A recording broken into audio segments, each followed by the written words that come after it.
Hi, welcome back to Galley of the Sun. So it might be 113 degrees out today, is I think what we got on the car thermometer, but that doesn't stop us from baking for special occasions.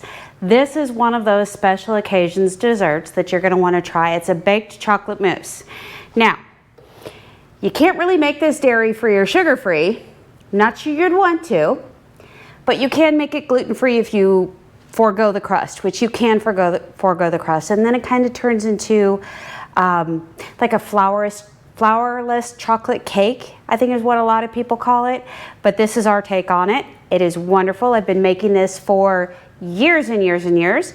So we start off with the cheesecake pan that I have just put some spray in to keep things from sticking. I have about 2 1/4 cups of Oreo crumbs that I took from this party size pack. So to give you an idea of how much 2 1/4 cups is, on a party size pack it's 2.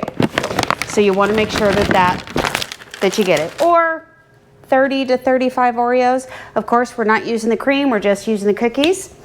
If you want to make this with a graham cracker crust, you can.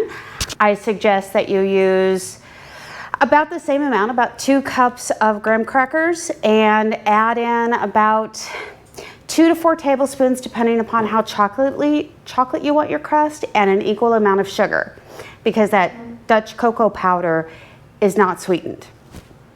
And you can also use like Biscoff cookies, which you don't need to add any more sugar to, and you can add a little bit of the cocoa powder chocolate to that and make it the same way.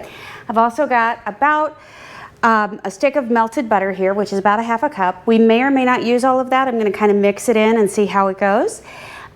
Sometimes it uses a little bit more, sometimes it uses a little bit less. It really depends upon what I'm using for a crust. I've got 3, look at that wonderful chocolate bars. I like making this with dark chocolate, so we buy the good chocolate. If you're going to make this, buy the good chocolate. So this is the Ghirardelli 72% dark cocoa. It's 5 of these bars. Okay, and the recipe actually calls for 16 ounces of chocolate. You get 17 1/2 when you do these bars, but that's okay. It doesn't change it in any way. There is a small change in the baking time. It's at 350 in the oven. If you're doing it without a crust, you're looking at 45 to 55 minutes. If you're doing it with a crust, you're looking at about 1 hour and 15 to 1 hour and 25 minutes, because a crust makes it take a little bit longer to cook and set. So let's get started with the crust. I'm going to add in some butter here, and we're going to get a spoon out, and we're just going to add it all, because you know Oreos probably soak up that butter. And you probably also notice that I have a pan underneath my cheesecake pan. I have that for a reason. What I have found when I'm making this, because it does take a lot of butter.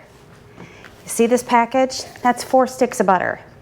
That's going into the chocolate mousse. So, and then you've got another stick of butter that's in the crust. So yeah, it's a lot of butter. So you get a lot of kind of like butter oils that seep out, and you don't want that all over your oven. So put a pan underneath it. And I'm glad I used that whole stick of butter, because that seems to be what is bringing this together well.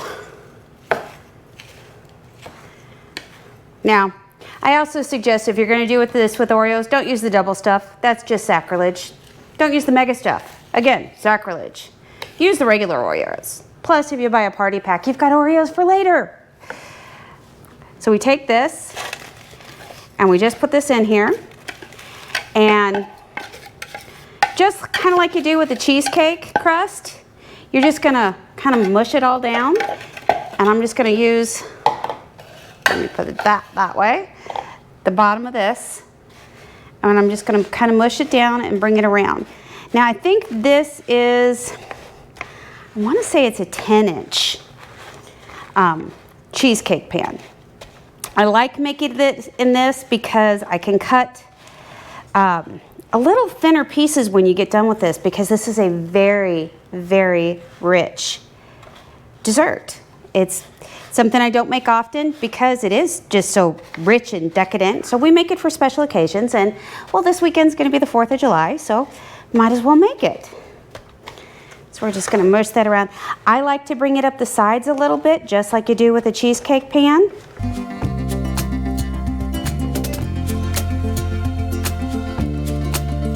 Kind of smooth it out so that you have the whole bottom covered too. Yes, I'm using my fingers. It's a little bit easier to get it. Make sure I got it all smoothed out and kind of even all over the place. And I did wash my paws before we started, so we're okay here. I'm gonna go wash them again in just a second. All right, let me go wash those. I'll be right back.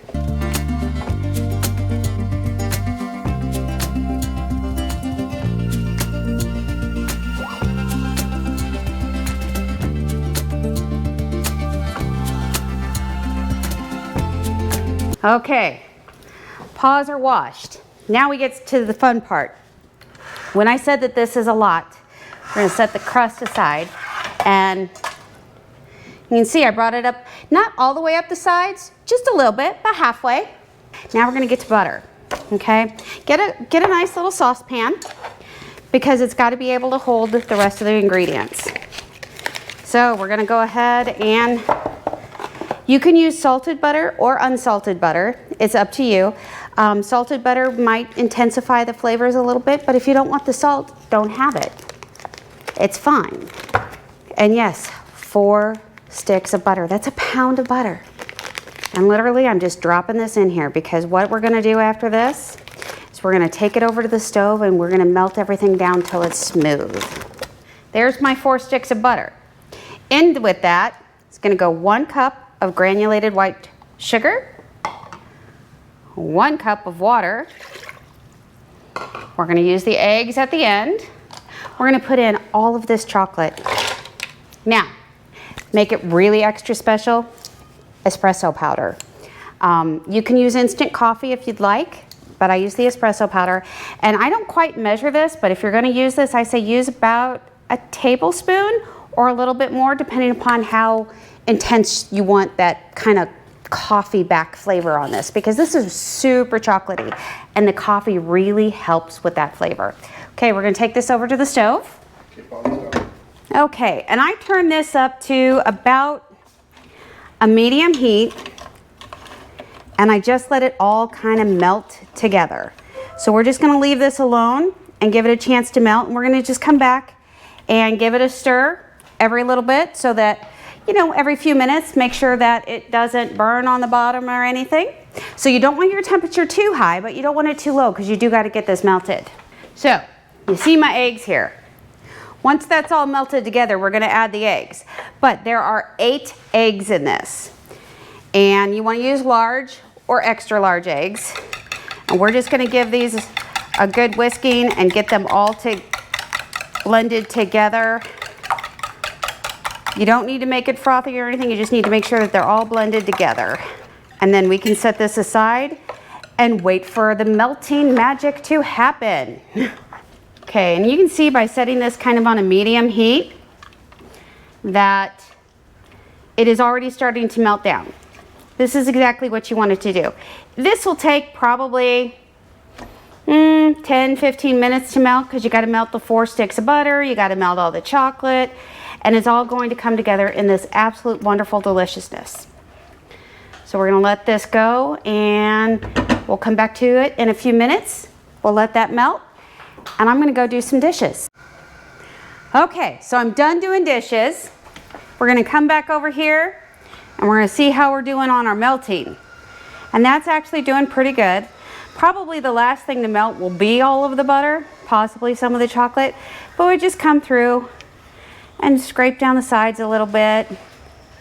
And you can see, because the camera we have on the pot, that it is melting down. But it's melting at a nice rate where nothing's gonna burn.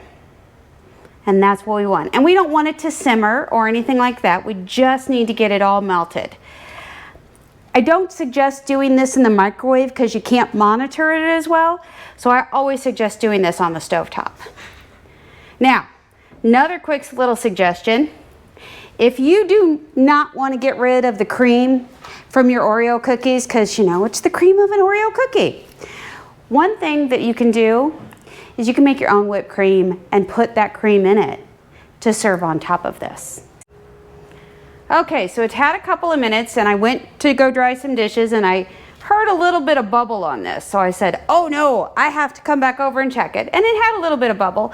But if you can see through this camera, you see that it is melting down. We are almost got it all the way melted. And I caught it before anything burned. And that's part of the reason why we sit here and we stir. Because the last thing you want is burnt chocolate. We just want to make sure that all that butter gets melted down. The chocolate is already melted. I only have a few little stray pieces of butter going through this. I do believe we have it. I wish you could smell how chocolatey this is. And just on the end of that, you can smell the coffee. Okay, so we're gonna turn this off and I'm gonna bring it over here. Yeah, the handles are just a smidge hot, but not hot enough to require mitts. So one of the things that you're supposed to do with this is temper the eggs. Now, if none of you know what that is, it's simply taking some of the hot liquid, which in this case, see all that wonderful chocolate? We're gonna put it into our eggs and we're gonna mix that up a little bit. Pour that back. Gonna kind of helps warm those eggs up without it cooking, because these eggs are what's going to help it set. And yeah, scrape all that wonderful good chocolatey, sugary, buttery goodness out of there and from the outside of it, because yeah, you don't want to lose any of that. So you've got your eggs and we're just going to mix in the chocolate with it, just enough to warm it up, kind of get them mixed in there.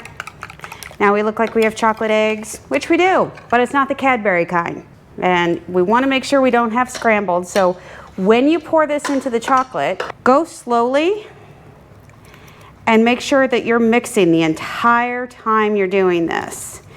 So you see me going back and forth and mix and mix and mix. Because one, we don't want scrambled eggs. We want this to be able to set up in here with the chocolate. And two, it helps mix it nice and evenly between the chocolate. Because like I said, it's these 8 eggs that help this all set up. Now, I've done this with 9 eggs before. You can do that. These are large eggs. I've used extra large eggs. If you use extra large, only use 8. If you're using large, you can use 9. Up the protein a little bit to go with all of that sugar and wonderful, glorious butter that is in here. But you see how it's a little thicker than what it was when I poured it out of the initially and into the eggs? That's what we're after. And then you just pour this into your pan, right over that crust. Make sure you scrape out your bowl, because like I said, you want to get all that glorious goodness in there. All right, now we're gonna put this in the oven at 350 for about 1 hour and 15 minutes. I'm gonna check it. What I'm looking for is for it not to look liquidy. It can jiggle, it just can't be like liquidy. And I'll show you what that looks like, because right now you see it's got that pretty sheen. It looks kind of liquidy. At about 1 hour and 15 minutes, we'll go check it and I'll show you what it looks like. It may need another 10 minutes. We'll see. In the oven we go. Don't spill this. That would be an awful mess. All right. I'll see you back in 1 hour and 15 minutes. Okay, so we've gotten this out of the oven and I had to take it off of the pan that it was on because the butter fats kind of seeped out of it, which is normal. There's a lot of butter in this. That's why I always try to do it on a pan. So I lifted it off the pan and I put it on another pan. So here you see it's got a little bit of a jiggle, but it's set. And that's with 1 hour and 15 minutes with the crust. If you're doing this without the crust, 45 to 55 minutes. Now, we're gonna set this out on the stove and we're gonna let it cool for about 4 hours. And then we're gonna loosen the outer ring of the springform pan and then put it back on just so that it's all loose and put it in the fridge for at least 4 hours, if not overnight or until you're ready to serve it, but at least 4 hours. So we'll see you tomorrow when we get to taste test this. See you tomorrow.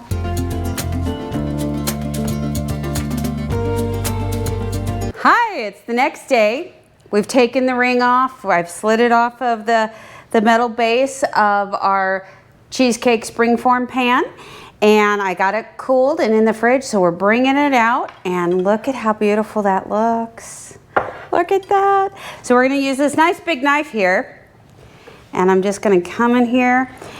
Now you wanna cut this in small pieces because this is very, very rich. So we're gonna cut a little tiny piece here. So if you look at this, you see the crust here and along the top, and then you've got all that beautiful mousse in the middle. And then we're gonna try this.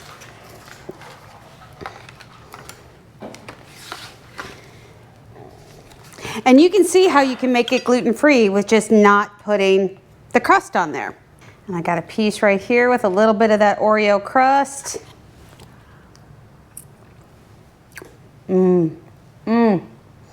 We got that coffee in there, and it's not up front, but it is the hint of it. And it's creamy, and you have the slight little bit of texture from the crust. So, Greg, you want to try a bite? Oh, yeah.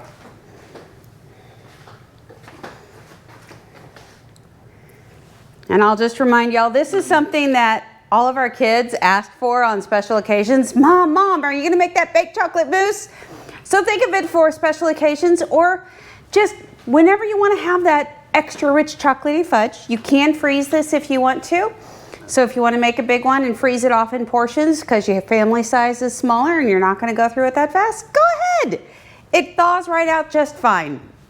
So if you've liked what you've seen, hit the like button, hit the subscribe button, and we'll see you next time on Galley of the Sun. Thanks.